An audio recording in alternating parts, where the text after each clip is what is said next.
Sound. Thank you.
Gentlemen? Sound good?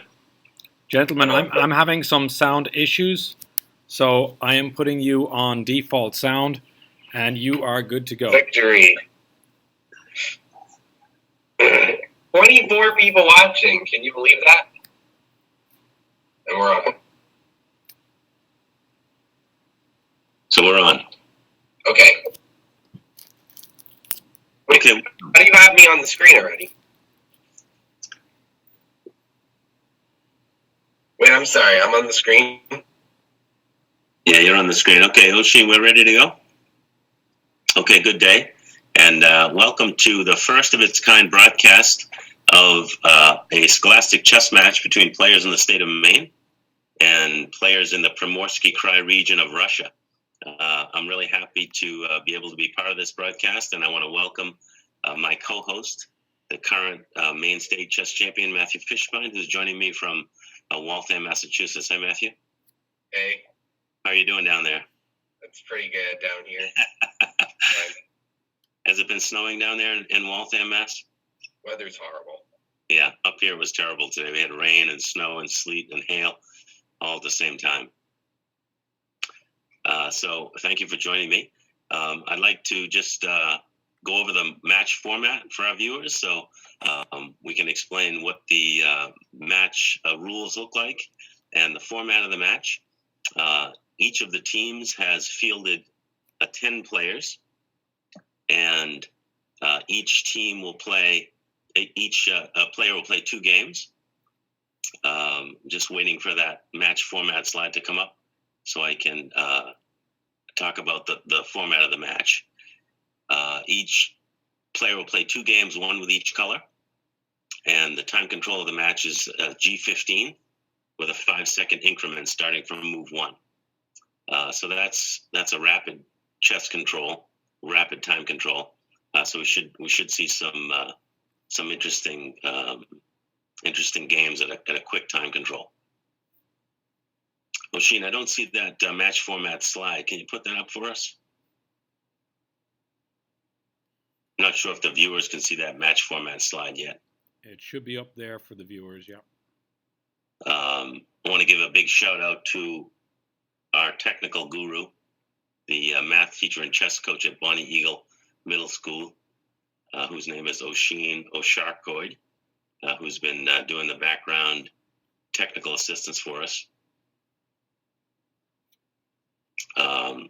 Players will be challenging each other. The American players will send a challenge on the lead chess server to the Russian players, and when the challenges are accepted, we will get underway, and we'll take a look at each of the games as they progress, and Matthew will provide some expert commentary on the positions, and we'll take a look at these interesting matches.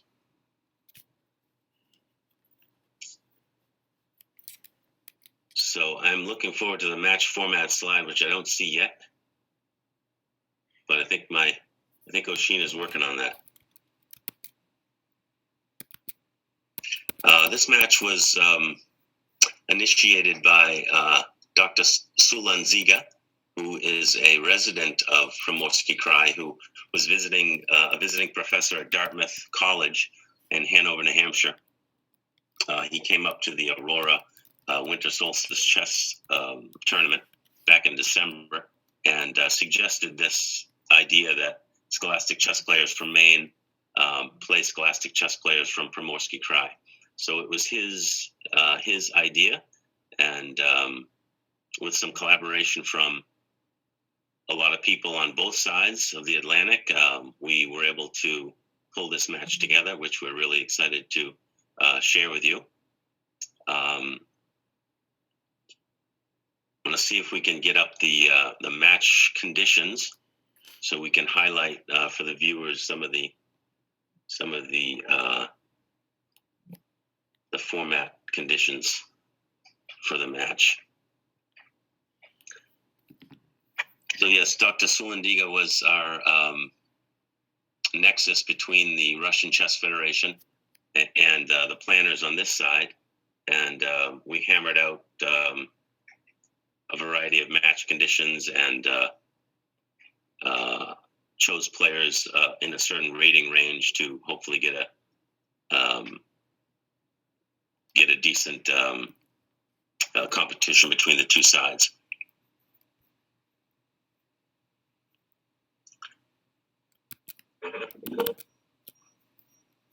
Yeah, so we're just waiting for that match format slide to come up so we can go through some of the details of the match.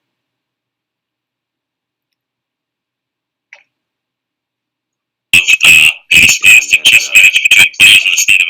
When the players are ready, the Maine chess players can go ahead and issue challenges to the Primorski Krai players on leechess.org. That's the server for today's match, is leechess.org. Students from Maine will issue a G15 plus 5-second increment challenge with the correct colors to the players on the other team, and the match will commence.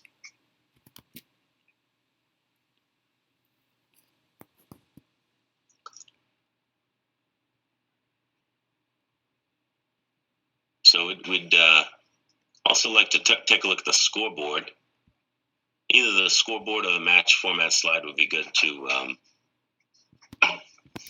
talk about, so our viewers can see what the names of the players, the board order, some of the ratings, and some of the match conditions.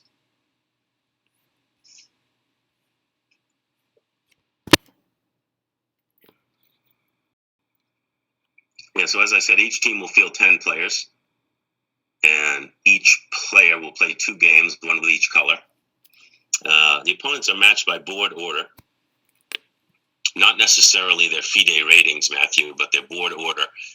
Some of the FIDE ratings for the Russian players are out of order, but the coach on the Russian side decided to put them in an order that he felt was best representative of their strength. So board 1, 2, 3 are the strongest players, and then their strengths descend down to board 8, 9, and 10.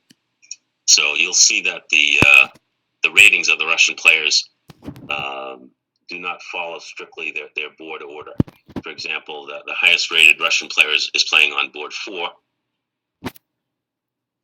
Arseny Piatkin, he's rated FIDE 1476. He's the top player in terms of his FIDE rating, but he'll be playing on board 4 for the Russian team. Board number 1 is Ignat Samadov. His FIDE rating is 1274. So although he's not the highest rated player, he'll be playing on board 1 for the Primorski Krai team. If I'm not wrong, Dan, they're all scholastic players, correct? That's right, yes. All the players are in school, age 18 and under on both sides. That's right. Yes. And what we decided to do this time around, this being the first match, we decided to limit the U.S. players' ratings to under 1,600 USCF, which roughly, although not exactly, corresponds to a FIDE rating of under 1,500. So all of the Russian players are under 1,500 FIDE. Like I said, the highest rated Russian player is 1476 FIDE.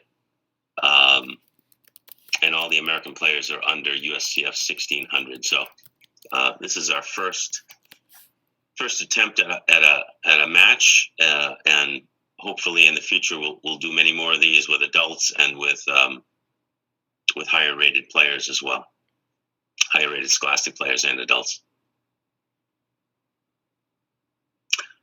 And all the games will be played on leechess.org. You could actually follow those games on leechess.org by typing in the player's username on leechess. You can watch your favorite player's board on the leechess server. I just wanted to talk a little bit about, I don't think any games have started just quite yet, so I just wanted to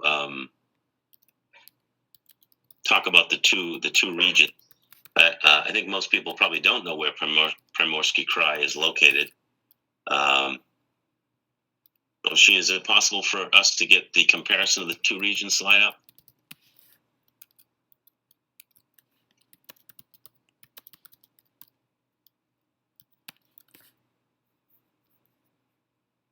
Primorski Krai, Russia, is located in extreme eastern Russia. There we go. That's nice. It's extreme southeastern Russia, you can see there. To the east is the Sea of Japan. To the south is North Korea. And to the west is China. They're actually, Matthew, 15 hours ahead of us. So in Maine right now, it's about 6 p.m., 6:10 p.m. In Primorski Krai, it's Sunday morning at about 10 past 9. That's impossible. You mean Saturday? Saturday morning. Yeah, it's Friday here, right? Yeah. Yeah, Saturday morning, not Sunday morning. Yeah, Sunday morning at 9 a.m. So if you think of it, there's only a small window to play games in that it's going to be a comfortable time for both sides. Because once it starts to get to be noontime there, it's going to be quite late here. So this seems to be the sweet spot, early evening in Maine and morning in Primorski Krai.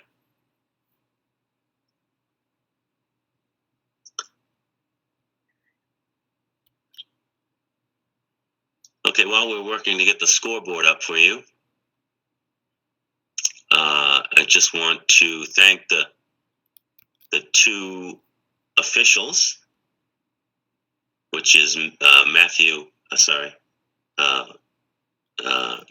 Fishbein, but Michael Dudley, who's the president of the Maine Chess Association, and his counterpart in Vladivostok, Russia, Vladimir Chukachev. He is the president of the Primorsky Krai Chess Federation. So a shout out to both of those gentlemen who have been instrumental in organizing this match and getting us up and running. So thanks to them.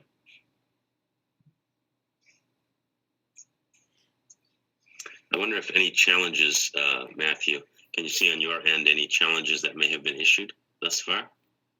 I'll look right now. See if there are any.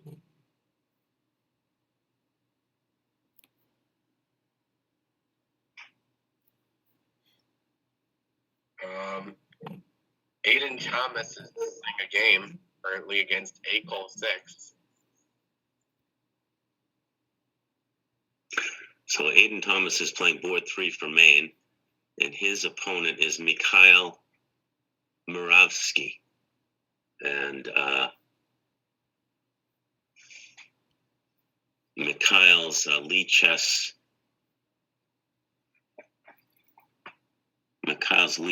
handle, I can tell you,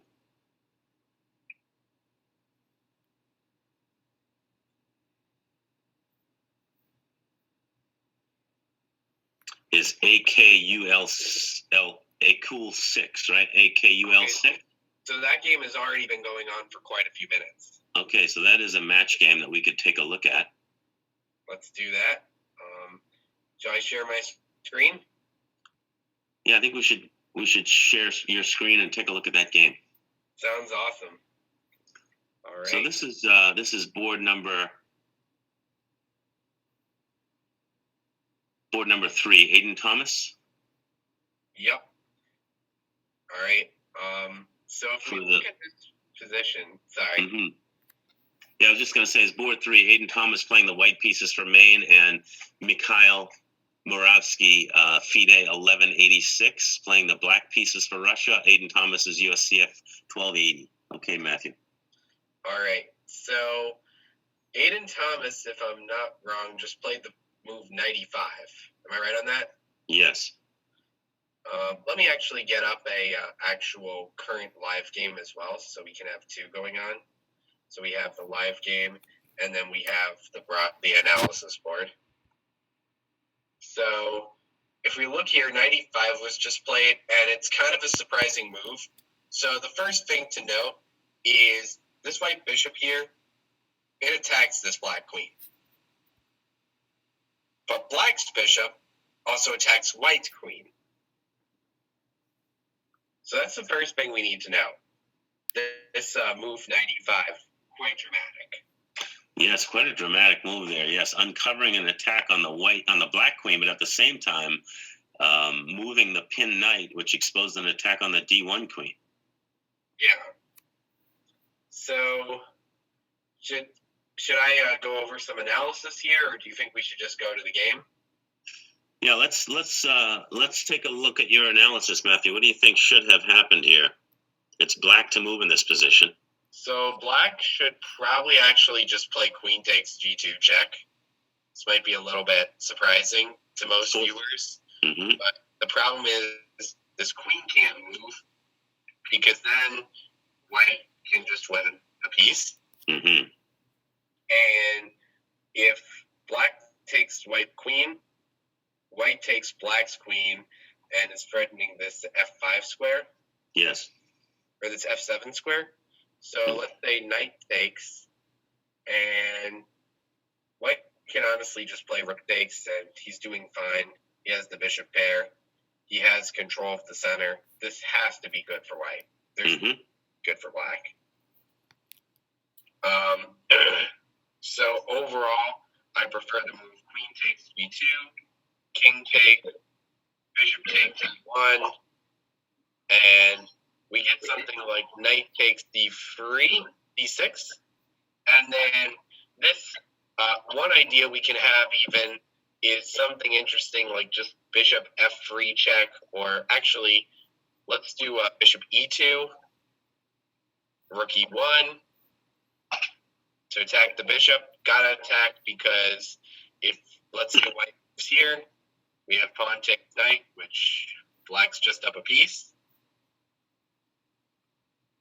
Rook e1, and black can just play bishop c4, and I think black's doing quite fine because he has the bishop pair. He controls this d5 square with his bishop. I like black. Let's see if black actually made that move. Queen takes on g2 check. All right, sounds awesome. Let's check out what actually happens. In fact, he did. Wow, nice fight. King takes, bishop takes, exactly the same line. Knight takes c6.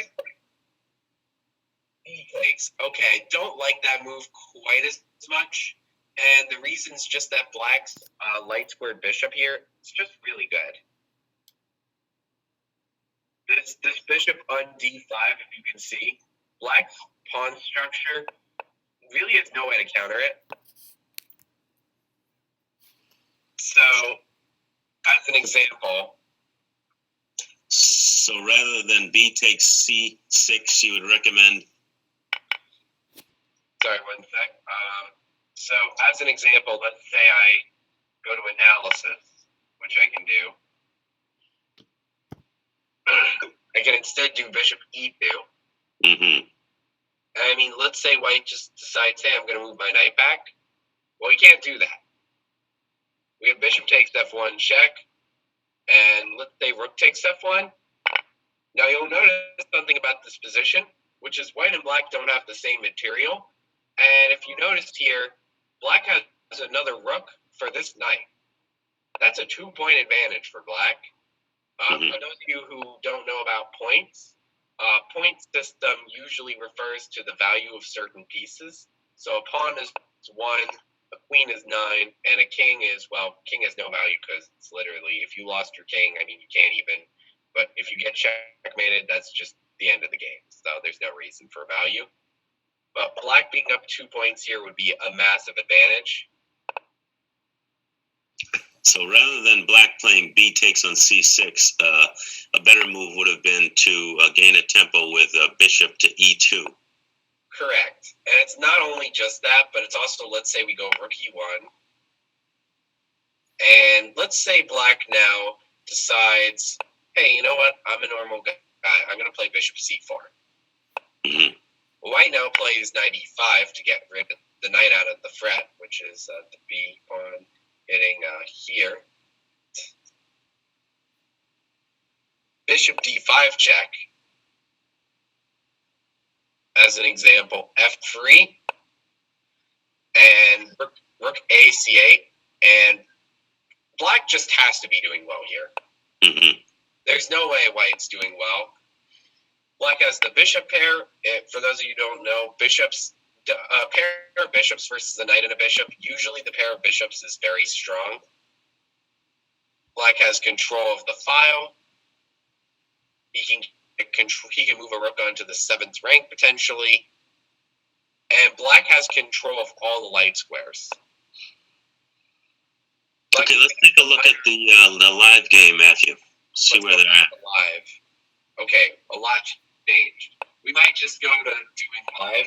So let's just look at what happens. So b takes c6, rook f takes d1. I like that because it gets the rook active. If instead we play this rook takes, rook a takes, this rook just isn't going to be doing much. Rook d8. Okay, don't exactly know what that does, but that's okay. Rook d3. Rook b8 attacks pawn. b3. I hope black finds c5 or e5. In particular, I think e5 is pretty strong because after e5, if you notice, the pawn can't take because then rook takes rook. I can show this just quickly. Maybe after e5, white would have to play rook on a to d1. Correct. So e5, if takes, White loses the rook. So e5, rook a d1 takes, bishop takes, and it's actually fine for white. I'm not quite sure what black would do. Maybe bishop f8. This isn't quite as strong as I thought. Maybe black instead just plays e4, grabbing this e5 square. So where are we on the live position, Matthew, in this game? Let's go back to the live game. Wow. Okay, I'm just going to go through some of the moves right now. So d5, rook a d1, takes, bishop takes, bishop takes, rook takes, rook takes. b7 to guard his pawns, which he does. h4, standard move. King g7, rook f4. The odds are heavily favoring a draw here. Now, that's not necessarily going to happen, but usually in positions where there's just a rook, a king, and a bunch of pawns, a lot of times these lead to draws. One thing I do want to note, though, notice black's clock advantage. Black has currently about 9 minutes on his clock. White doesn't even have 4. So this could actually play quite a big factor. Aiden has to use less than 4 minutes for the rest of the game with, I believe, a 5-second delay or increment, right? 5-second increment, yes. Okay, so the 5-second increment will help him, but it's still hard. We have e5 attacking white's rook. This suggests that black is probably going to be playing on a more active front. He's not going to be playing passively and just hoping something happens. He's really going to go for it. I see. I would recommend if I'm white, something like that, keeping the rook active. The rook goes back. If I'm black, you got to move this pawn up. Maybe get this guy up. Going to be an interesting combo. Would you say that this game has a high probability of ending in a draw? Lower now than it was before. Lower probability of ending in a draw than it was before. When you combine the clock time and the fact these pawns, despite being 5v5, they're very different in the way that they're acting. So we have 5 pawns for each side, but as you notice, black's more active on the center. White has these interesting side pawns. And black, as I mentioned, can do f5, e4. Okay, that's a little interesting. I'm not quite sure what black has in mind.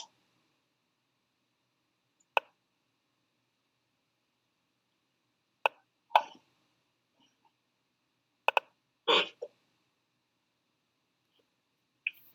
right, white should get his rook active, do something like rook c3, rook d3, and then try to go something like here or over here. Can you talk about the fact that white has a potential pass pawn on the queen side because he has a 2-to-1 majority? Correct. So one thing I want to note is that, let's say this pawn theoretically gets lost or even traded. Let's just do like a5. Pretend that we're just trading these pawns off.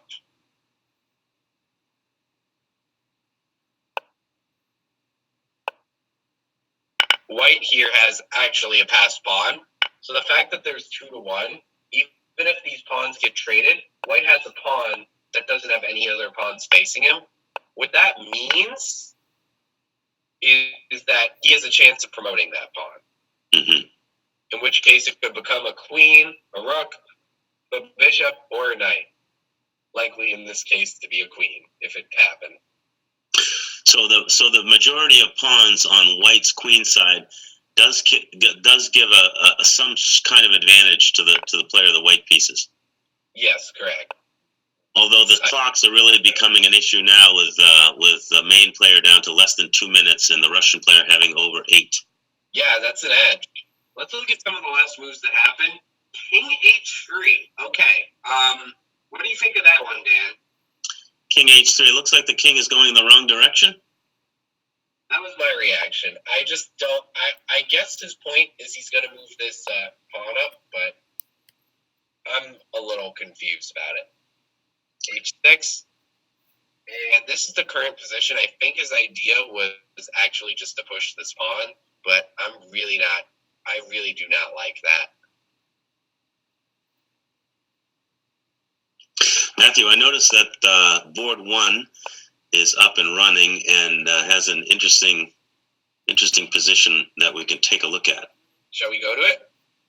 Let's go to board number 1, which is Tristan Kozanu from Orono Middle School playing the white pieces for Maine against Ignat Samadov from Primorski Krai playing the black pieces.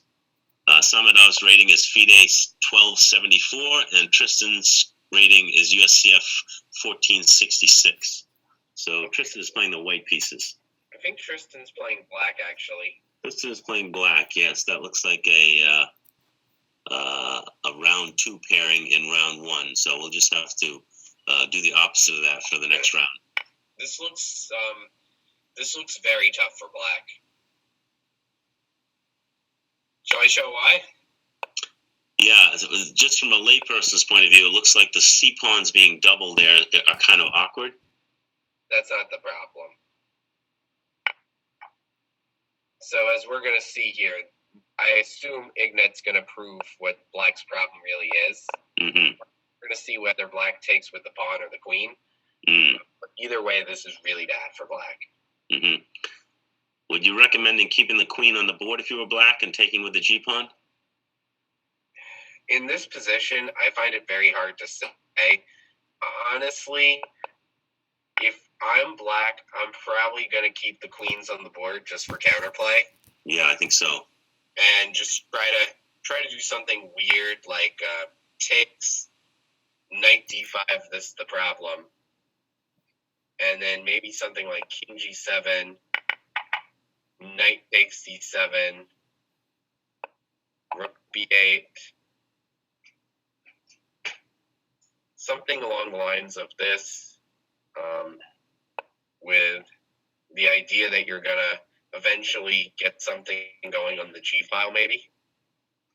Mm-hmm. As weird as that might seem, that if you're black here and you're down a pawn, and you're also doubled, and like these pawns are terrible, you just got to make something happen.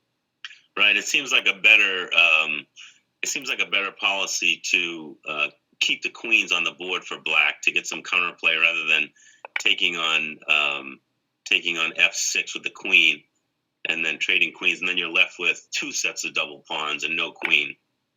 Well, black's going to lose a pawn either way here. There's no way black can avoid it because this knight here is forking the 2 pawns. So black has to decide which one he's going to let go of. So in other words, Kozano decided to take with the queen. Is that Is that true? He decided to take the queen rather than a g-pawn initially. Correct. And I'm not sure about that decision. Yeah. It's risky. What Black's going to probably try to do is either generate counterplay with this rook, maybe doing something like going to b8 and then going to b4, or he's going to just try and hold the game down a pawn. Yeah, it seems like his chances were much better if he kept the queens on the board.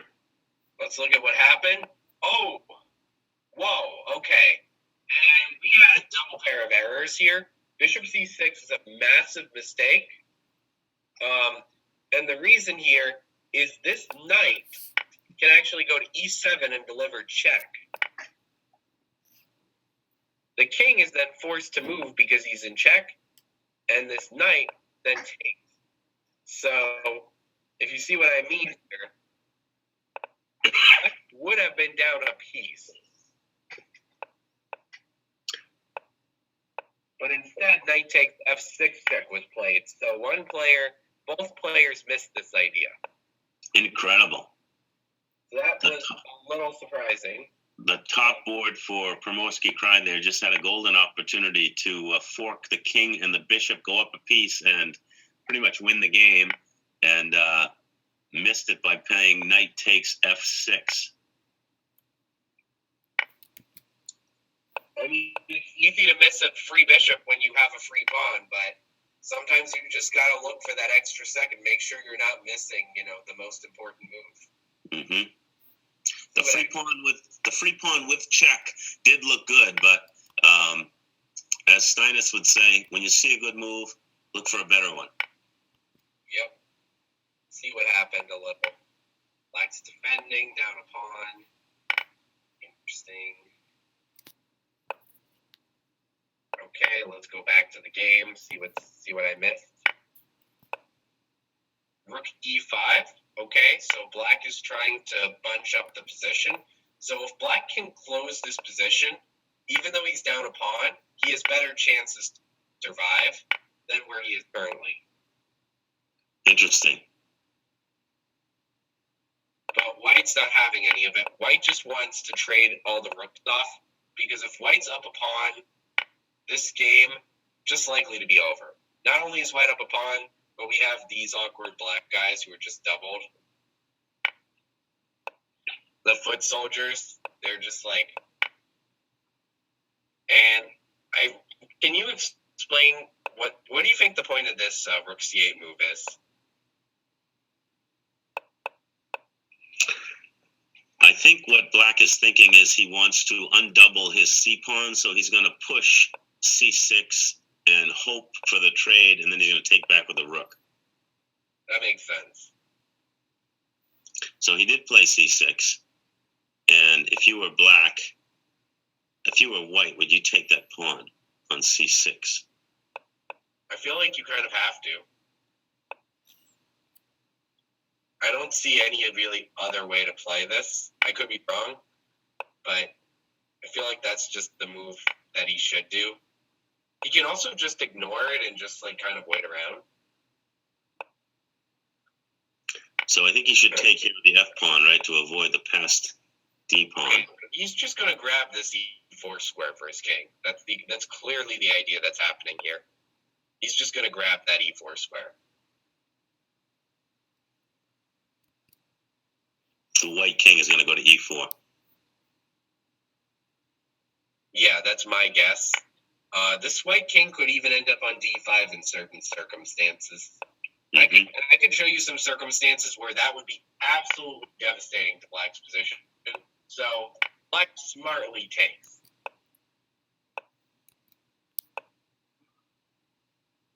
Can I look back at the Cole game, by the way? I do want to see what happened with that game. Please do. It's still going on, I think. Yeah, it is. So this is Aiden Thomas playing the white pieces for Maine, and Mikhail Muravsky playing the black pieces for Primorski Krai. And it still looks like it's even material anyway.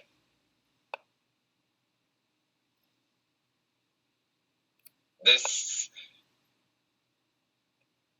Interesting. Okay, so black just has to go for it here. Black has pretty much only one option. King c5. I would assume what happens here is we have king c5, king takes, king takes. Let's just see how this works out. This is called counting, isn't it? Correct.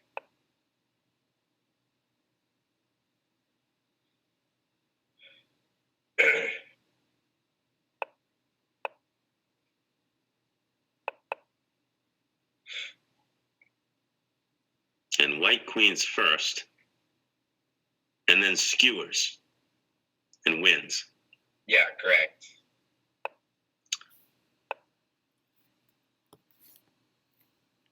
Interesting. And then this pawn goes all the way down the board. So let's go back to that live position and see if black played that move. Okay, so black played a3. Black played a3 first. Yeah. And white just did c5 check, okay? Not sure how this is going to turn out. King e6. That's just an error. White should easily be playing f3 here, which is clearly a move he missed. f3 just wins.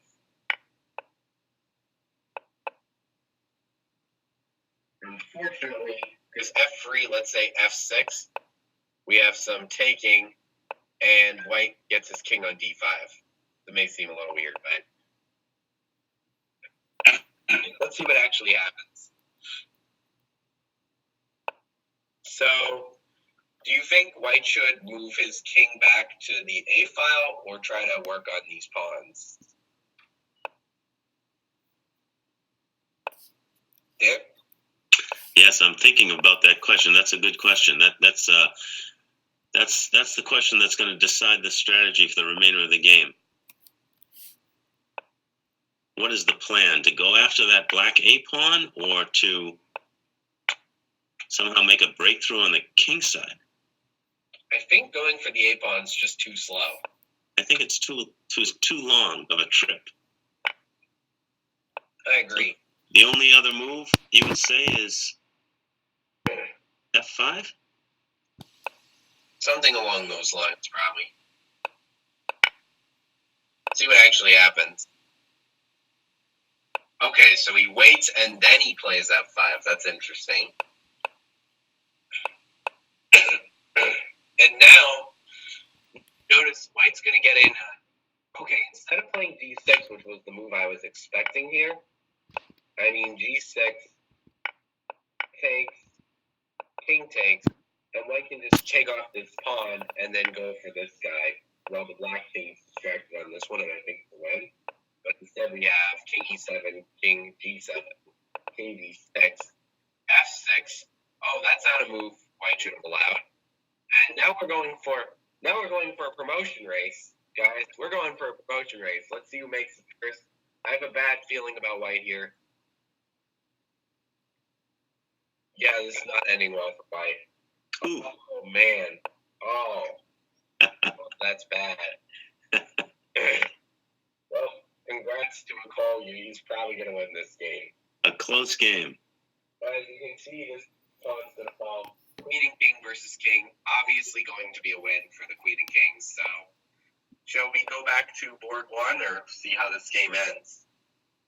I think we can call this as a win for black. Well, we're going to see it in like 2 seconds anyway, so let's see what happens. Let's see if Nicole can find the checkmate. And he found it. That's a checkmate coming right on the next move. It doesn't matter what white promotes the pawn to. This, which is, by the way, the only move he can make. This queen is going right to b5, and that is going to be game. White resigns, black is victorious. On to the next game. That was an interesting game. It was. Now we're back at board one, which is Kristen Kozanov for Maine playing Ignat Samadov for Primorski Krai. What have we missed? Shall we go back? Looks like white is up a pawn. White is up a pawn, but notice here, this pawn is very vulnerable, and white has these two guys here. This pawn falls, even if it's quick. I expect it to be very tough for black.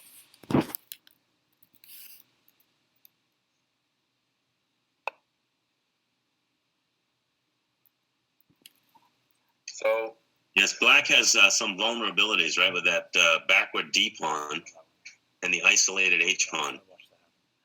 let's give an example. Black protects this pawn by going to D8, but D5 comes. Now black is vulnerable for the pawn. So he goes to protect it. Well, now white can check and force this king to the ugly square of H6. Grab some pizza. Grab me a slice of pizza. So already getting a little rough. And now we're at 5, and white has this threat. So king goes back to G6, and white simply plays G4 here and opens up the position.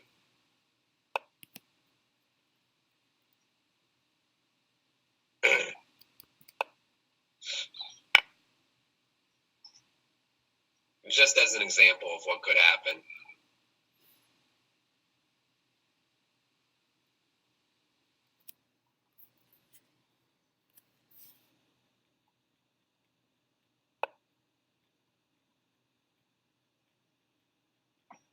What do you think?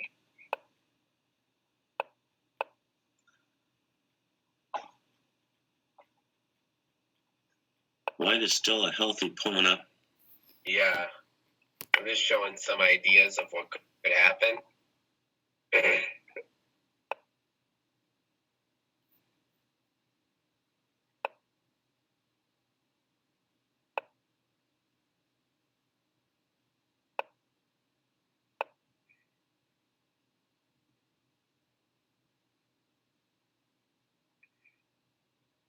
This is really bad for black. This example.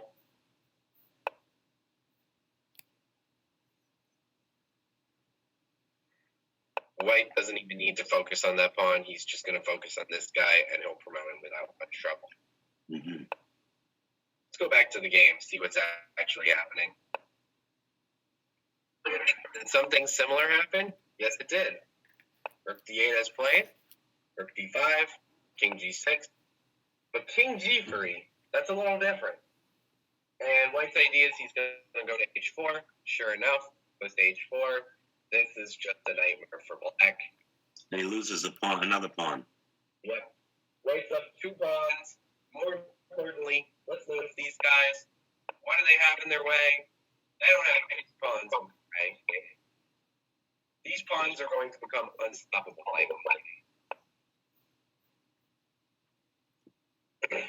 See what exactly happens. White tries to focus on the queen side. So White's idea is he's going to trade off all these pawns, and he'll just have these 2 monster pawns and these squares against this rook. So we have these guys versus these guys is what I'm expecting. This white king is going to go over maybe here. It's going to be rough. D5. Oh, C5. That was missed. C5 would be a huge blunder here. Let's just focus on that. If C5, I'm going to show you something funny. Pawn takes, all of a sudden it's check. This rook can't take because that would be check for the king. So now the king takes, but all of a sudden black's rook takes. Black is winning. Mm. So Unlikely to that happen. doesn't happen. Unlikely to happen, right? Unlikely, but it's possible. I mean, they missed earlier the bishop move to win. Ignat missed the bishop move to win the game. Luckily for him, he does not miss that.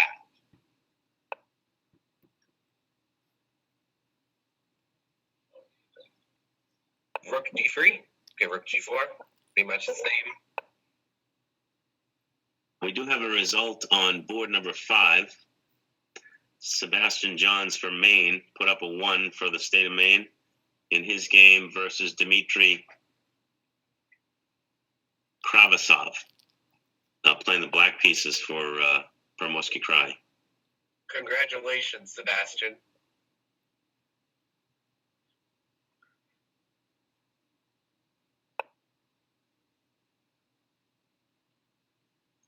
If you'd like, you could take a look at that game, Matthew, game number 5, board number 5. Sure thing. Let's look at that right now. Take a look at it. See how Sebastian Johns was able to convert the win. All right, let's see. Sebastian is white. Sebastian is playing white. All right, so we have a Sicilian. I might go through this a little fast, if that's okay. Yes.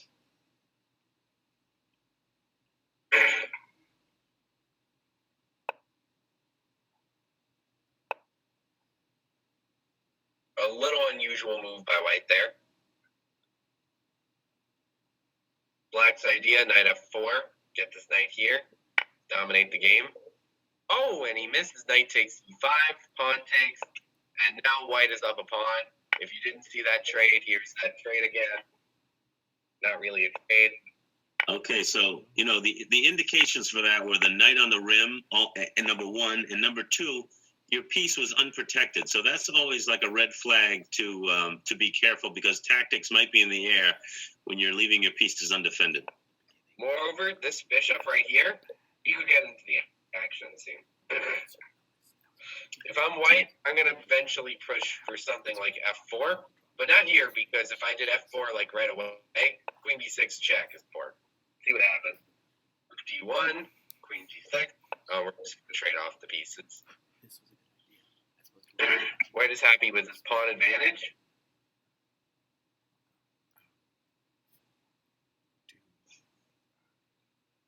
Black should be hitting this pawn, and he'll be doing fine.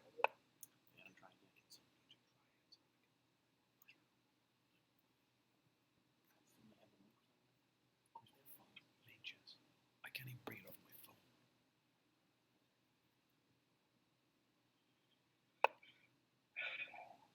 Well, Sebastian Johns may be one of the luckiest players alive because his opponent missed a checkmate.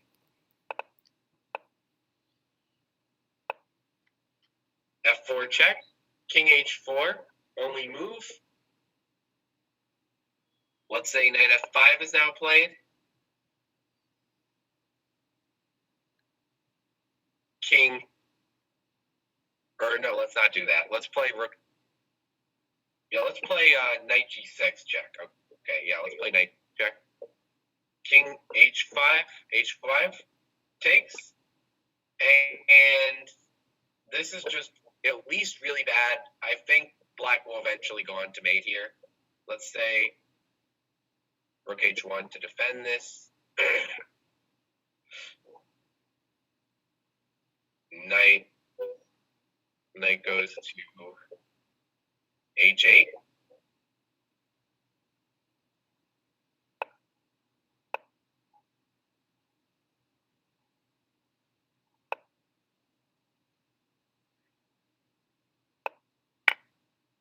Okay, it may not be quite mate, but it's pretty darn good for black, if you can see here. Mm-hmm. Black missed what at least was a good position. Misses that, lucky, and Aiden gives him another chance to do it. G5, but now he's gonna escape. Instead of just doing it right away, he tried to prepare it, and that gave Sebastian the reason to escape. And now Sebastian has the bishop pair. Notice how Sebastian now will use that bishop to win. Extra pawn and the bishop pair. Correct.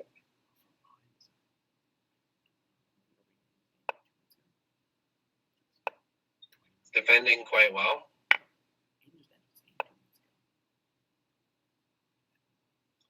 Oh, and black just blundered a piece. Ouch. Was black short on time, possibly? Maybe. And he loses another piece. I don't think there's much left to look at. There may have been a time issue there because two pieces hung. Yeah. Well, one hung and one then was just kind of lost due to that pass pawn.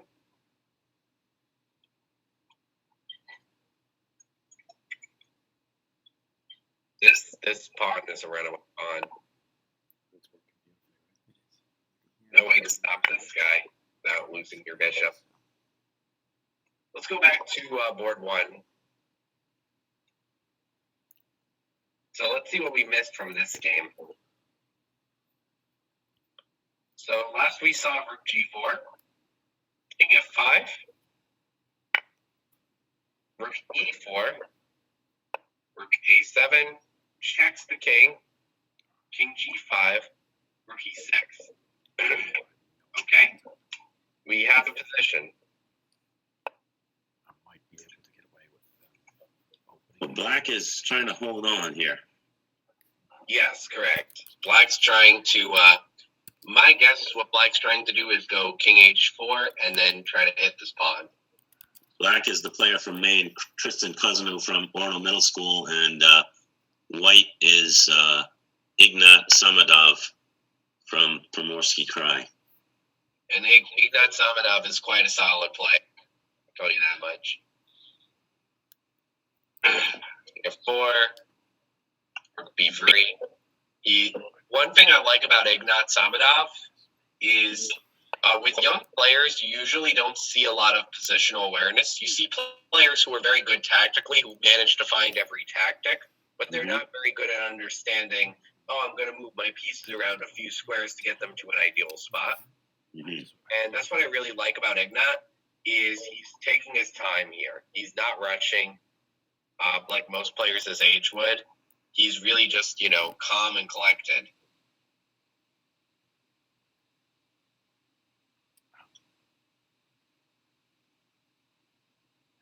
Like, even that move's pretty calm. But king e4, that's a little interesting. So black's threat is actually he's going to push this pawn, and it's going to be check.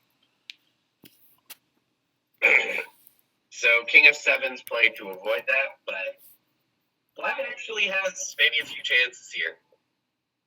However, black also has about 25 seconds on his clock. Yes. Time is getting very low. Clock can be deadly. Black. Also, it's very likely he'll make some big mistakes under time pressure. So that moves just to prevent the pawn push. King f6, I do not expect Ignat to play, but that would be bad if he did. If king f6, okay, rook c3.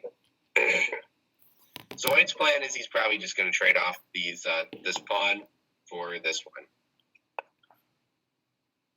And black's like, no, I'm not going to let you do that. Let's see how white responds to this. I'm expecting the move king e6.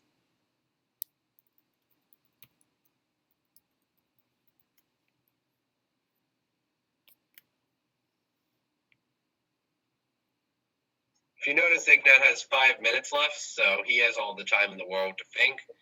And while I couldn't commentate on this, I'm just gonna let the invaded breath to see if he plays the move I recommend, and he sure does. Now king e4. We should see the king going to d7. Let's hope we see that. The games are G15 plus 5, so time becomes a factor very quickly.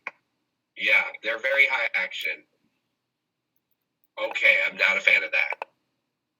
Check, and now white has to move back. This black is in the game. We have a game, folks.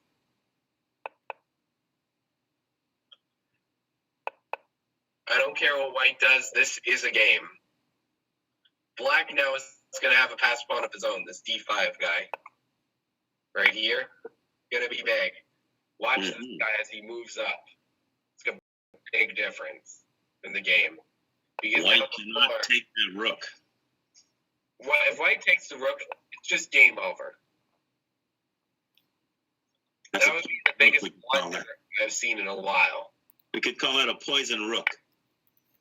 Usually the term is poison pawn, but and I've offered a ton. I'll just tell you that much.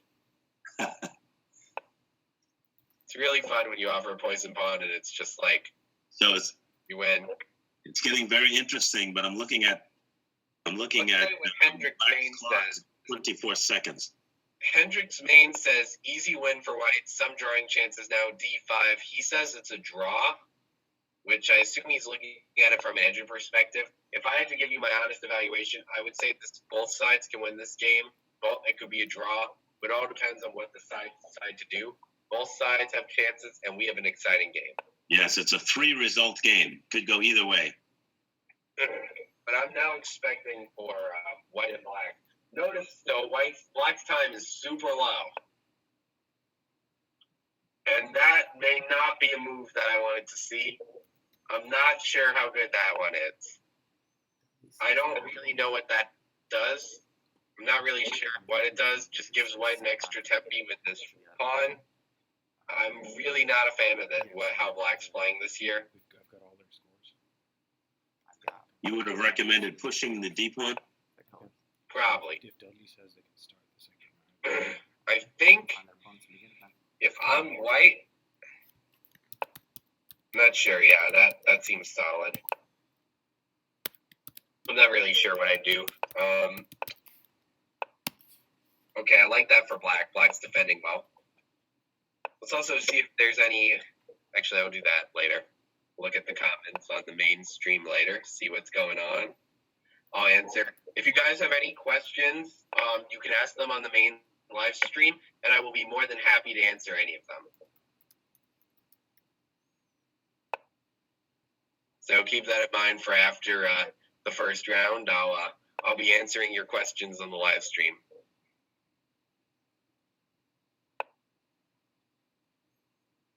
We have 9 spectators, if you can believe that. That's good.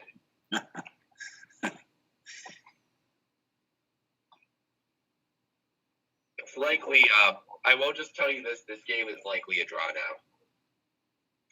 If the game ends in a draw, I would say it was a miraculous save by Cousino. Yeah. Because it looked like he was water. Ignat has only one option now, and it's going for glory. You gotta go for this. You gotta go. If not, this king is planting himself on this square, and that's just outright gonna be a draw, I believe. Yes, if white plays G5, then the H pawn falls, doesn't it? Not exactly. The H5 pawn's defended by this guy. No, I mean if he plays G5.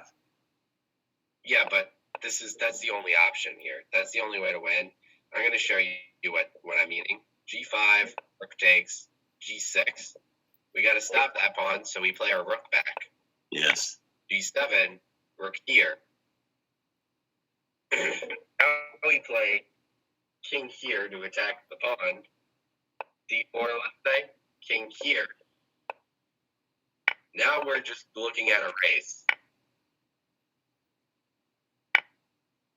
Losing for black. It says it's losing for black? Well, that's my opinion. It looks like a draw to me.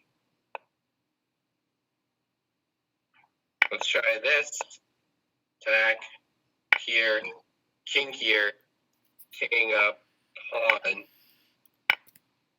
This is likely a draw. Yeah, this is a draw. Mm-hmm. Definitely a draw. So, the note, black probably has a draw. But instead, oh my God, what did he do?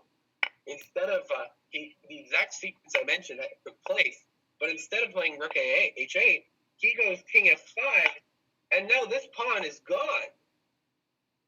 This pawn is becoming a queen. That game. Now the only question is, black has to trade it off. Only question is, can black now promote this pawn? And my opinion on this is a resounding no. To give you an idea of what I'm looking at, what could happen. King here, rook check. Only way to defend the pawn, but now this pawn's just falling. Rook king versus king is a win for the rook and king. I just want to let you guys know that. It's always a win for the rook and the king. Unfortunately, Cousino missed that critical rook H8 to defend. Oh, he did? Yeah, he did. He did. He played the king up instead of playing the necessary rook h8. Yeah. I just want to show this final position. Free, king here. If pawn up, rook here, this pawn's falling. And if king here, or if king here, we can just force the king off. That's the game. Mm-hmm. So white has a win here. And sure enough, we're looking at king and rook versus king. There should probably be a resignation. For those of you who don't know how competitive chess works, I'm going to show you guys this rook and king versus king checkmate, just to give you guys an idea of how to play a rook and king versus king checkmate.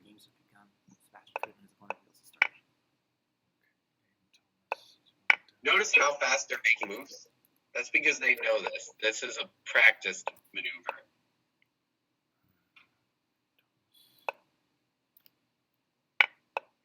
So Ignat's not doing it perfectly, but he's getting the job done. Basically, the idea is you want these kings to face each other. And if you get the kings to face each other, with it being white to move, white can move this rook up and force the king back until the king is on the back rank, in which case you can mate him. So we're going to see that happen right now. So I would just say what a game this was. Very interesting game. Crazy game. A lot of chances, a lot of missed opportunities. Exactly. So many missed opportunities, but that's pretty much every chess game. What you don't realize is even the best players in the world, they're going to make mistakes. And this game is, well, they're good tournament players. They're definitely not the best players in the world. And so, honestly, there's probably going to be a lot of mistakes in their gameplay. And that's okay, But the reality of that matter is that we're going to see mistakes, and it comes down to which player overall plays the game best. Chess is kind of like, I'd say, a dance more than just one person just wins and it's over. Yes. It's kind of like almost a mind game between the two opponents, even though nothing is spoken. Any other game I should go to? Well, some of the players have started to play round 2. Oh, really? Before we do that, I'm going to look at the live stream comments and answer some of them because... Okay, let's do that. Let's see what's going on.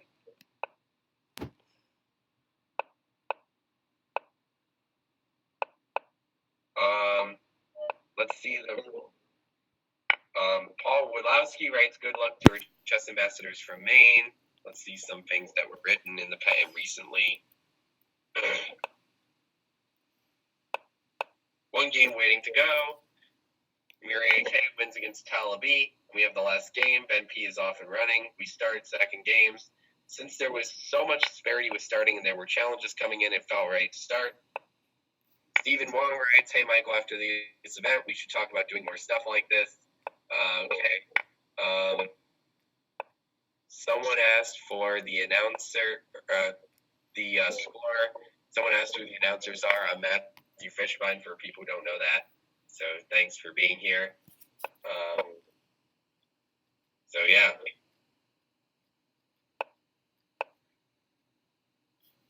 And then let's go to the next thing.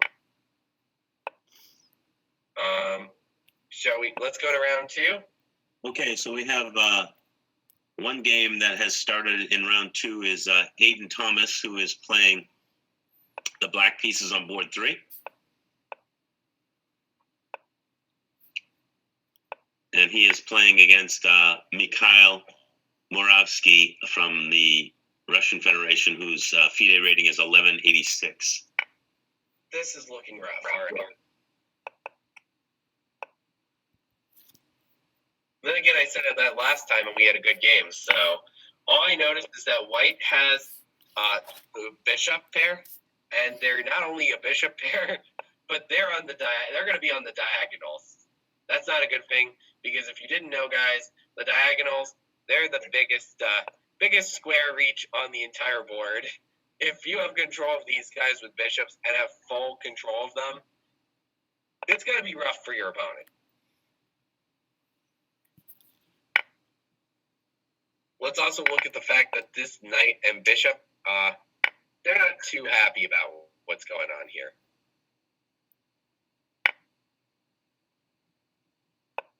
Let's also look at the interesting fact that black can take this rook on a1. I didn't even mention that, but I am pretty certain that is just terrible. Let's see exactly what might happen here. So did white hang his rook? Well, let's see what happens. Bishop takes, queen takes. Now black has to play king e7, because if he doesn't, this rook's going to fall. Queen takes. Let's say king e8, d3. Overall, I'd say white is doing pretty well here. Because even though black has a piece advantage, white has all the play here. Let's give an example. Let's say black plays h6, bishop f4, attacking this queen. So you can see here this rook on the queen. Queen f6. And black has given up his castling privileges. Already, black is just lost. Even though he's up the exchange, it's interesting that he has a losing position. Yep.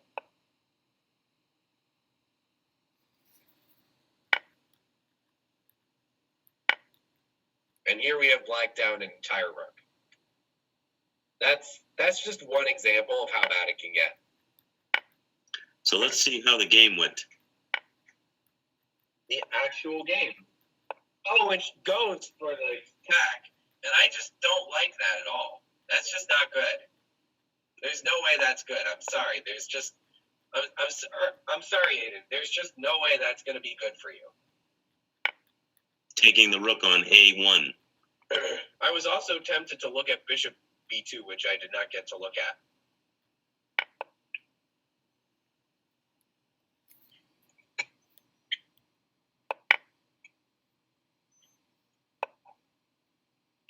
There's no way black is good here. White definitely has a huge advantage, and we'll see this play out. But I am expecting Aiden to lose this game.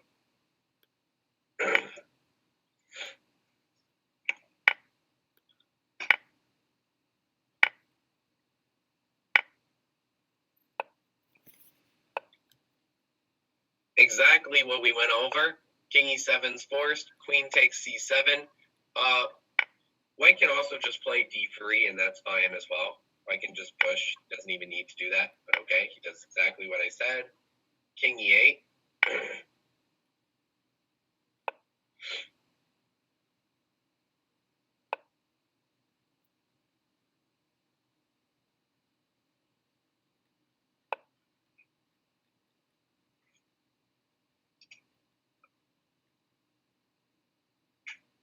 I'm a little bit nervous for Aiden. Looking back at it, I think black should play king f6. Just see what he can do. Let's look at king f6. So king f6, d3, queen e5. That's the critical move.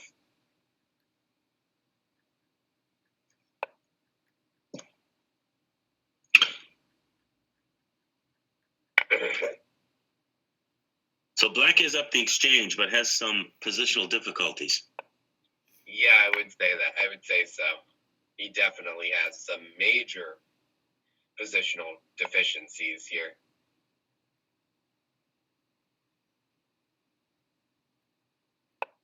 As an example, one move I actually like for white here is just playing f4. The idea being you're not going to allow queen e5, and if this black queen ever moves, you have queen e5 check. Mm-hmm. So let's see what might happen. Let's say rook a c8. We're going to go, we can even just take this. Okay, wait, my bad. Sorry, my apologies. I missed something. So that's just not a move. Okay, sorry. I just missed F4, rook here, and black just wins this piece. So sorry about that, you guys. Not my hottest moment. We all have those moments. That's okay. Let's do a little station identification here. We're watching the scholastic match between the players of Maine and the players of Primorski Krai, Russia. We're in the second round of the match, and Matthew Fishbein, the Maine state champion, is providing some expert commentary for us. And it's my understanding that after the first round, we had one game aborted, I think, for technical difficulties. But we have the Russians winning 7 and the Mainers winning 2. So we have a 7-2 score in favor of the Russians. Hopefully the Mainers can come back in round 2 and even that out a little bit. I mean, the Russians are known for being good at chess, as we all know. Until about the 21st century, almost every world champion was Russian. Incredible. Not even Russian descent. I'm talking absolutely from the Soviet Union or from Russia proper. Right. There are a lot of them even today, like Sergei Karjakin, originally a Ukrainian, is now a Russian citizen. Big fan of Vladimir Putin. And yeah, so we have a lot of Russians who are very loyal to Russia, I would say. Anyway, let's go back to this game, see what actually happened. Okay, we had a big mistake here. King of 6 needs to be played for black, as I showed you guys, because then black actually has some chances to hold. King E8, this can't be good. Don't love Queen B7 because just gives black a chance to play that and get the pieces out. But still, this is going to be very rough for black.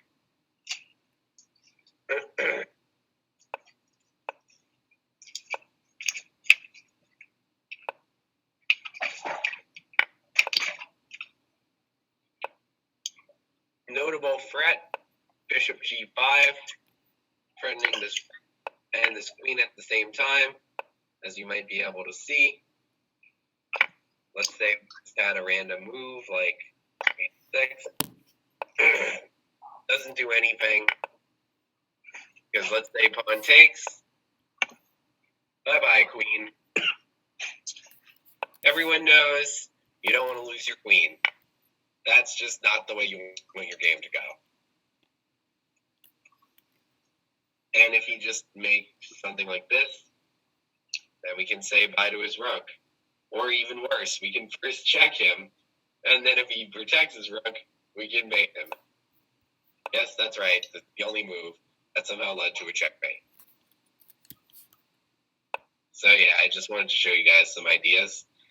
White quickly moves the queen off that square. That square is horrible, but wow, this is bad for black.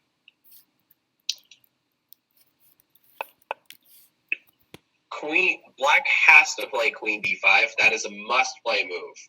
Absolutely must play. And the thing is, after black plays queen d5, black is actually doing okay. Bishop g5 was actually a mistake by white. Mm-hmm. Oh, and he played f6. That's not a good decision. Now this queen takes, and we have this rook under attack. This is not good, folks. This is not good. White now with a huge advantage. Well, now can black just take the bishop?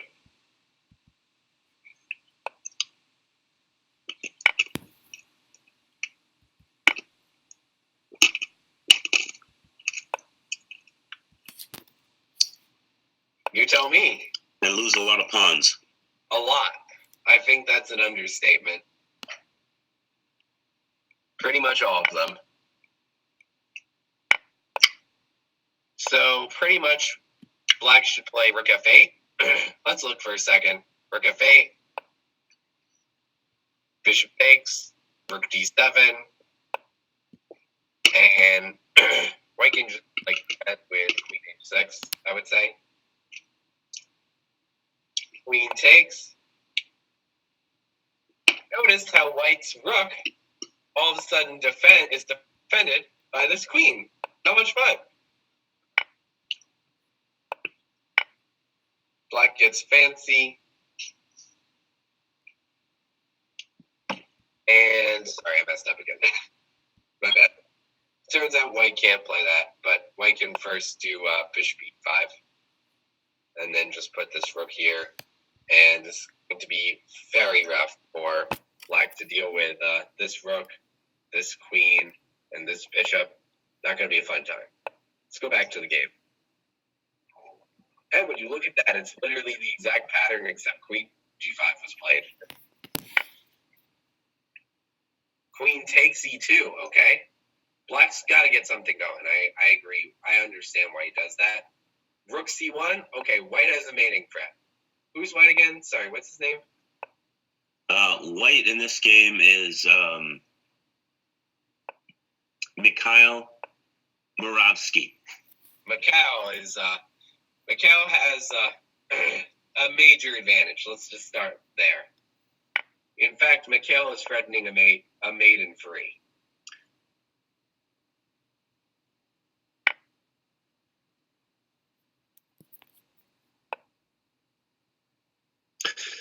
Now, as the broadcaster, I can't take sides, of course, but being, the Maine state champion, being a big Maine state chess player, obviously I do have one team that I would say I'm definitely rooting for, but I think both these teams are fantastic and both of them can do great things, and we just need to see what happens. I'm impressed by how both of them have been playing so far. I just got word from the studio, Matthew, that Ben Penfold has won his round 2 game. Congrats to Ben. And he's playing on board number 4. Good for him. I would go off this game, but there is way too much going on here to do that. Yes, this is an exciting match. Rook d7 is absolutely forced. Rook c8 check. White is going to win this. Nice find by white. Queen b5 check. That is going to be rough. See what happens. Exactly what I said. King f7. I think that wins the rook. This is going to be rough. Notice Mikhail didn't only used about 3 minutes on his clock. Oh, and will white? Oh my God, that is checkmate, guys. That was a checkmate. How many of you have seen a pawn checkmate in the middle of the board? And he found it quickly, didn't he? Oh yeah. I mean, he's very solid tactically. That's pretty clear after this game. Very nice. Very nice. Congratulations. He totally had control of that game. Congratulations to Mikhail Moravsky there with a beautiful win over Aidan Thomas in round 2. Yeah. Mikhail 2-0, or is it one? I'm trying to remember what happened last round. Yes, Mikhail is 2-0, I believe. He played really well. That being said, which board shall we go to now? Shall we go to one of the higher ones, one of the lower ones? We got that word that Ben Penfold won his second round game. Would you like to check that one out? Sure thing. Board number 4. He was playing the white pieces against the Russian player Arseny Pyatkin. FIDE 1476. Right, quite a strong player. They're playing right now. I see. Reaction from the offset. White's going to have 2 bishops for 2 knights. Mm-hmm. I'll definitely, if I'm playing this game, I'll take white.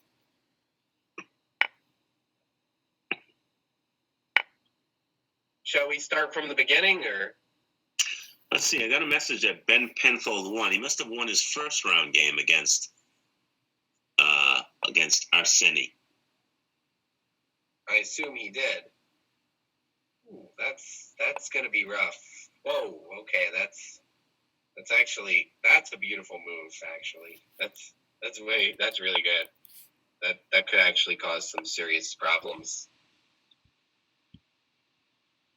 Excuse me. Yes, he did. He did win his first game, and it's interesting because Arseny, if you recall, Arseny Piatkin is rated FIDE 1476. He's the top rated player for the Russian team. So kudos to Ben Penfold for winning that game. Yeah, that's great. That's awesome. At the same time,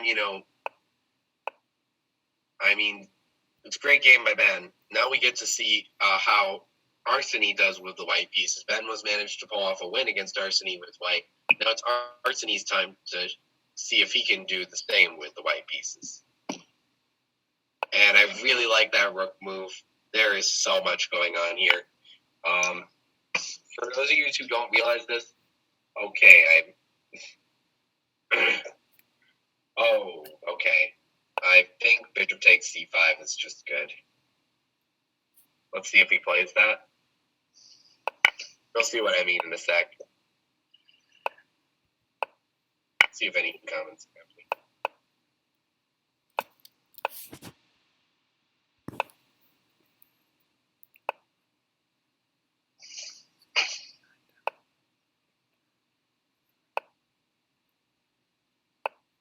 Sorry about that.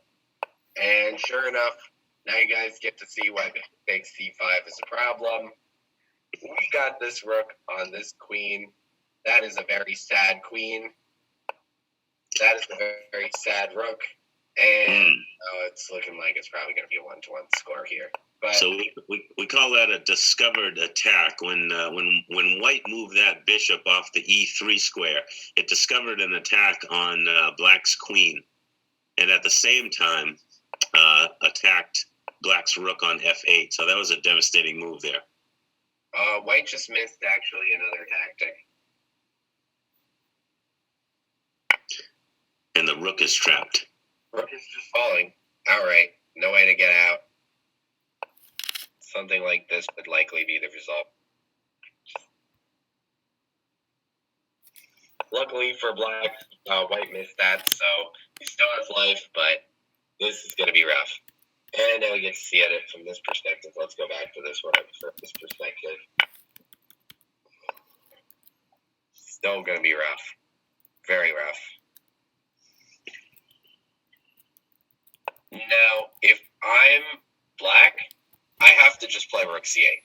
No other choice. I got to put this rook on c8. Or else this guy falls. It's the only way to protect the knight. If I move him, this guy falls. So, yep, sure enough. And now if I'm white, I'm just going to trade. Let's see if he does that. Yes, I like that a lot. Rule of thumb, when you're up material, trade pieces. Yep. General rule of thumb, always trade when you're up, particularly like this much. But moreover, this rook is now going to e8. This is not going to be a fun time.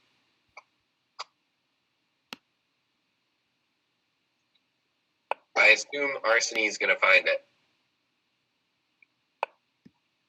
No, instead he just offers a trade, which I'm not a huge fan of. I really just think he should be going for putting his rook there. That rook is just so strong. So how to decline the trade, Matthew? How to? How to decline the trade for black? Does he have to? Let's ask that question before. Does he have to? The answer is, well, yeah, he has to. Okay. So we just have to first ask ourselves that question. Yeah, I think it's in his best interest to decline the trade. So my idea is queen g6. So queen g6. Let's say rook e3 with the intention of going here. And I'm just going to try and distract by playing the queen here. Rook here, queen back.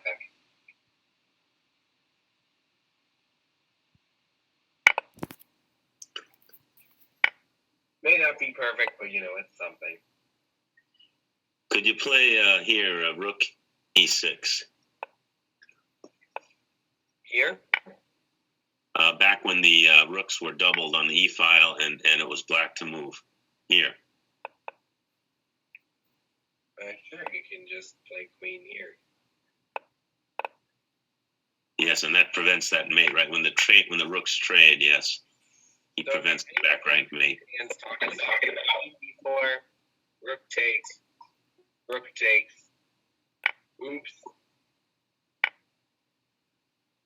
oops.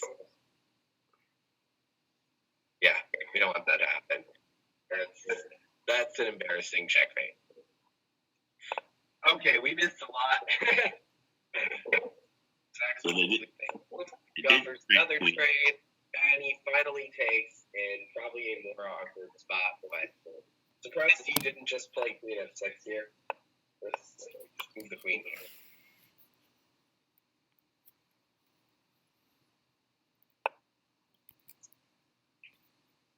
Definitely like white here. White's up an exchange and a pawn. That is 3 points in chess terms, and 3 points in chess terms means this is not very likely to end well. For black.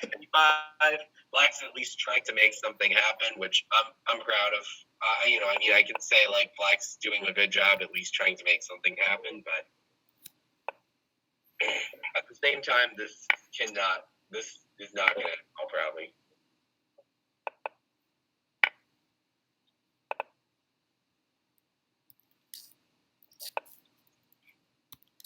Word from the studio says that the games remaining in round 2 are Cousin O on board 1, Ben Penfold, which is the game we're watching, Sebastian Johns, who is playing on board number 5, Declan Thomas, who is playing on board number 6, and Zach Brislin, board 7.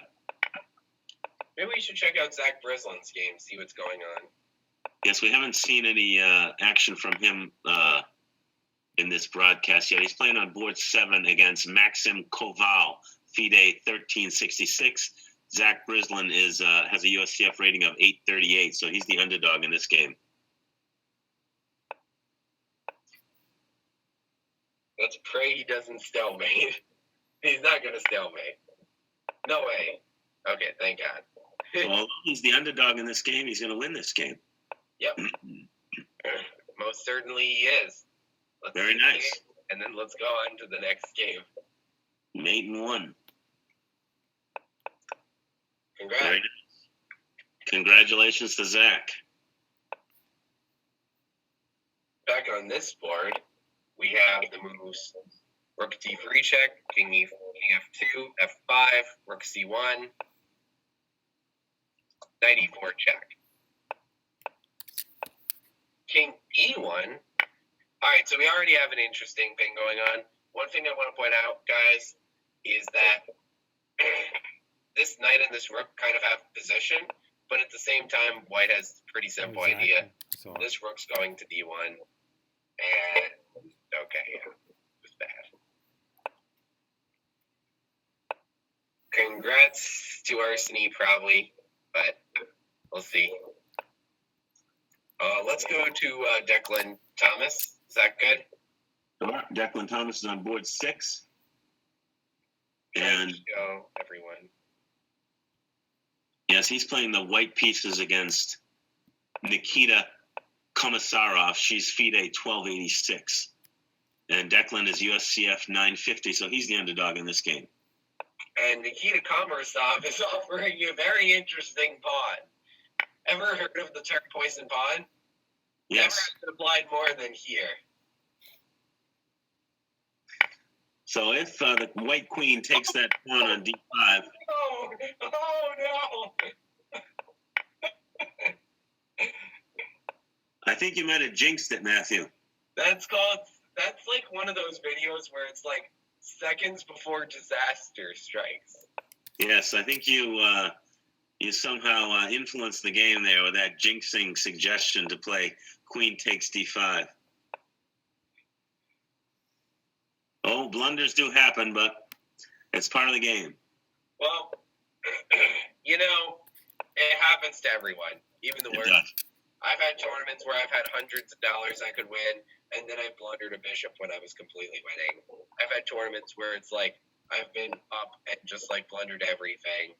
I've had games that have been beyond disasters. I had a game where I was like plus 10 against the 2300, and I literally just blundered everything. Like, it happens. It happens. That being said, that was most unfortunate. The game Sebastian Johns on board 5 is equal material. Sebastian is down to 1 minute 11 seconds on his clock. His opponent has 6:42. We gotta check out Ben Penfold first. Okay. Let's see what happened in this game since I left.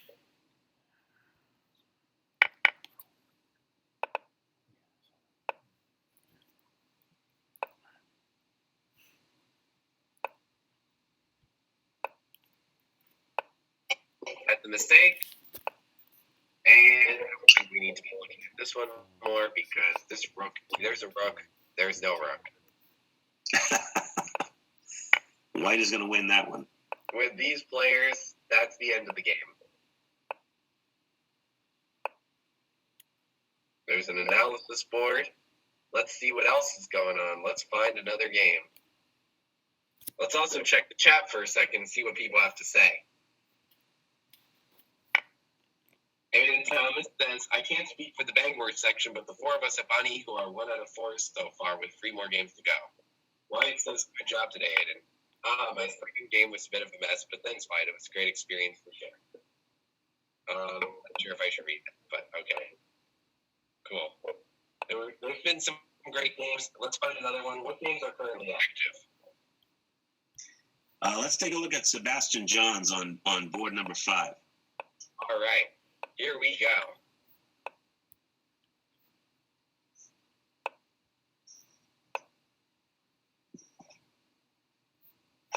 I will definitely say this. I will take Sebastian any day, and they agree to a draw. They agreed to a draw. Do I agree with that decision? I'm not sure. Probably no.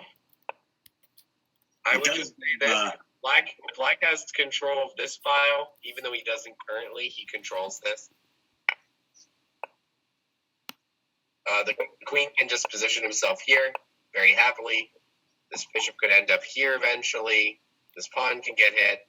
My reactions, black definitely is better, but okay. It does give Johns the win in the mini match, in his match, 1.5 to 0.5. But isn't it the overall score that matters the most? Yes. And how are the standings looking currently? Round 1, I believe, ended 7-3 for the Russians. And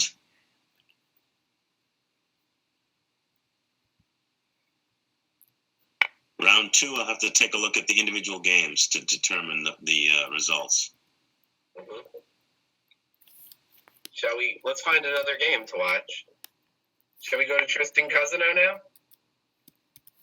He's playing on board 1. Let's go for it.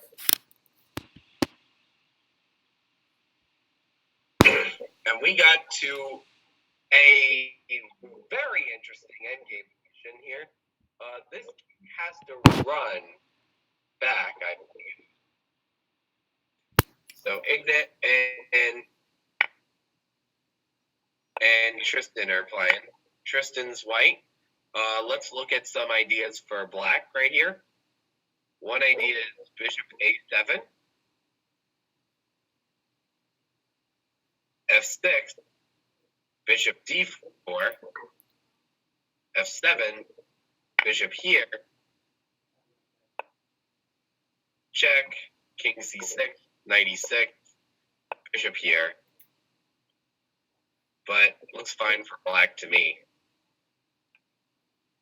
Because we have 3 pawns versus a knight. Notably, a knight and a king versus a king, that's not a mate, that's just a draw. So black's the only one with winning chances here in this spot. Another idea is king c6, f7, king here, and that just fails completely because the king can't go to either of these squares, so I would win here. Let's see what happens. All right, Ignat's in deep in thought, and I think that's great of him to be deep in thought.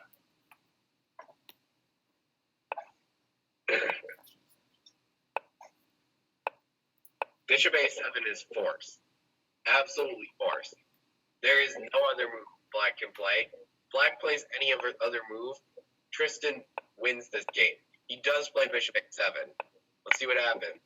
Now, Black had to prevent the pawn from queening. So the only way to do that was to play Bishop A7, which he found. Yes, correct.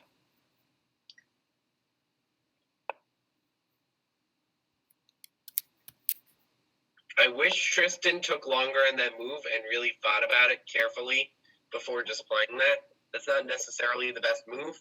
There's a lot of other things he should have considered.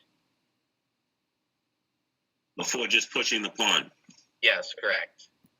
For example, maybe like knight c3, something along the lines of c3 check, c6, knight e2. Like, he should consider this. Of course, that doesn't do much, but he should at least consider preventing the bishop from going there. He shouldn't just, like, play it right away. Looking at it, I believe he's probably right. I wish he took more time on his move. So we have an update from the studio, Matthew. The current match score is Primorski Krai 14, Maine 4, with 2 boards remaining. One that we're watching right now, Kristen Cousino, Ignat Samadov, and the other one being Ben Penfold and Arseny Piatkin. Well, congratulations to them then. I assume that's pretty much the match, but we still got some fun games to watch. Don't leave now. There's still a lot of excitement. For example, we need to figure out, is Black going to win this game, or will this be a draw? So because Black's bishop is guarding the queening square, it doesn't seem like there's any way that White is going to be able to queen that pawn, and meanwhile, Black is going to run his queenside pawns up the board.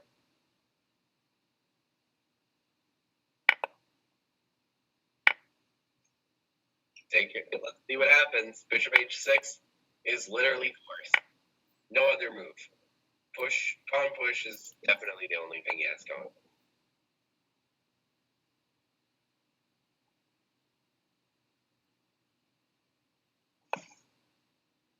Since he can push that pawn at any time, Matthew, would you recommend him holding out on that and playing the king up instead? Actually, looking at it more carefully, I would recommend king f3 as opposed to just playing the pawn up, because the thing is, with playing king f3, king d7 or king d5 is probably forced. I'll show why, but basically, let's say now that Black just ignores the threat, White could actually become quite active here. So that's my idea. I could be wrong, though. Let's see what happens, This is the moment of truth. We get to see Tristan Cousino hold a draw in this very tough position as White. Oh, and he goes for something that I was not expecting at all. Black should definitely hold on to his pawns either way. Black should definitely not go for this f7 pawn. Black should definitely just hold on to these guys. Just play king c7. Yeah, great. I agree. And now, probably king d7. Mm-hmm. And then White will have to queen, because otherwise he's losing the...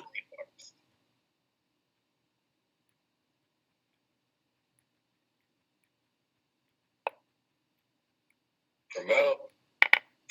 Take.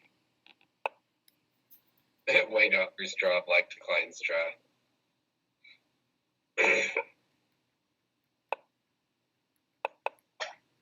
White's going to try and hold this. I'm not certain if White can. We'll see.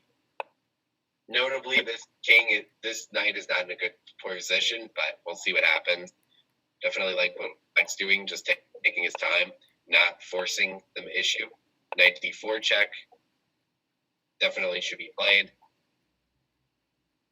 Not done. Okay.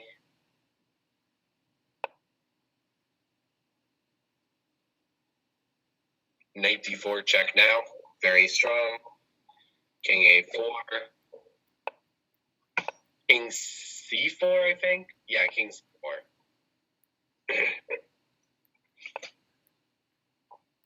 But wait a second. Okay. Knight C2 check. Absolutely forced. I'm pretty certain. Knight B5 check. We should expect black to win now.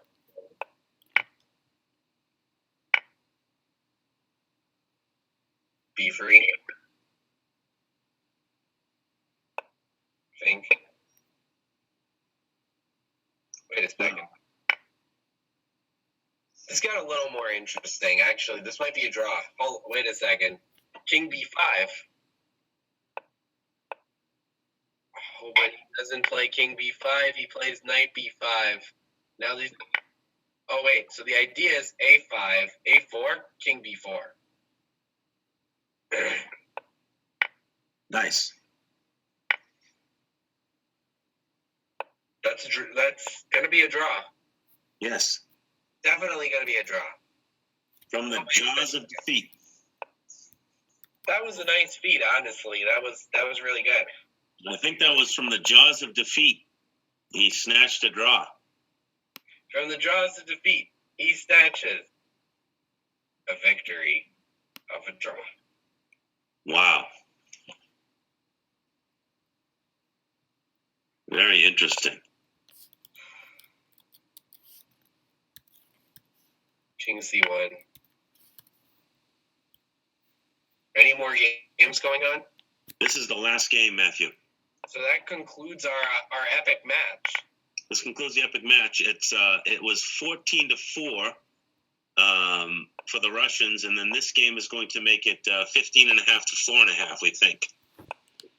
So congratulations to Primorsky, Russia, on an Yes. excellent match, and thank you, guys, for an excellent stream. I want to thank you, Dan, for being awesome. Ison is behind the broadcasting wheel, and thank you for dealing with all the technical stuff. I know that stuff can be a nightmare.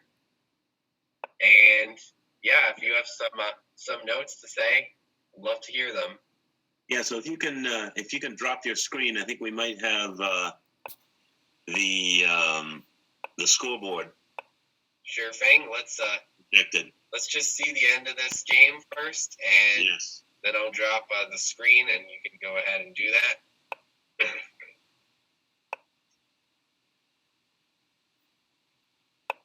Come on, he has one move. Like, literally, this is his only move. Oh, wait a second. If he promotes here to a knight, that would be a drop. That would be a win for white. No joke. If black, I just gotta show this.